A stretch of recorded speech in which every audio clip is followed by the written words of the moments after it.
കൊല്ലം പുനലൂർ താലൂക്ക് ആശുപത്രിയിൽ മൃതദേഹത്തിലെ സ്വർണ്ണാഭരണങ്ങൾ മോഷണം പോയ സംഭവത്തിൽ നഴ്സിംഗ് ഓഫീസർക്കും പോലീസിനും ഗുരുതര വീഴ്ചയെന്ന് ആരോഗ്യവകുപ്പിന്റെ കണ്ടെത്തൽ.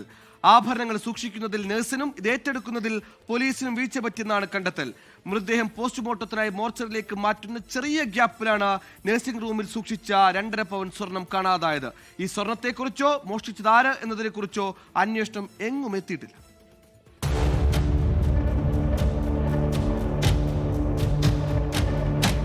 കഴിഞ്ഞ മാസം 22-നാണ് ശാലിനിയെ ഭർത്താവ് കൊലപ്പെടുത്തിയത്. തുടർന്ന് ആശുപത്രിയിൽ മൃതദേഹം സൂക്ഷിക്കുമ്പോഴാണ് സ്വർണ്ണാഭരണങ്ങൾ മോഷണം പോയത്. നഴ്സിംഗ് ഓഫീസർ അലമാരയിൽ സ്വർണ്ണാഭരണം വെച്ചു.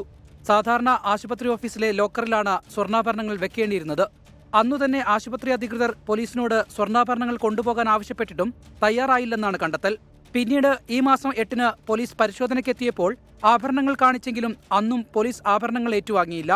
പിന്നീട് 11-ന് ശാലിനിയുടെ അമ്മ എത്തിയപ്പോഴാണ് സ്വർണ്ണാഭരണങ്ങൾ മോഷണം പോയ വിവരം അറിയുന്നത്.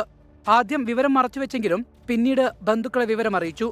ആഭരണങ്ങൾ മോഷണം പോയ സംഭവത്തിൽ കുടുംബം റൂറൽ എസ്.പിക്ക് പരാതി നൽകി. അതേസമയം ആശുപത്രിയിലെ CCTV ദൃശ്യങ്ങൾ പോലീസ് പരിശോധിച്ചു വരികയാണ്. സംഭവത്തിൽ ഉദ്യോഗസ്ഥ വീഴ്ച ബോധ്യപ്പെട്ടാൽ നടപടിയുണ്ടാകും. 24 കൊല്ലം. ലോകത്തെവിടെയായാലും ഏത് സമയത്തും 24 വാർത്തകളും ഓഗ്മെന്റഡ് റിയാലിറ്റി പാക്കേജുകളും എക്സ്പ്ലെയിനറുകളും വിശദമായി കാണാൻ ഞങ്ങളുടെ YouTube ചാനൽ നിങ്ങൾക്ക് സബ്സ്ക്രൈബ് ചെയ്യാം.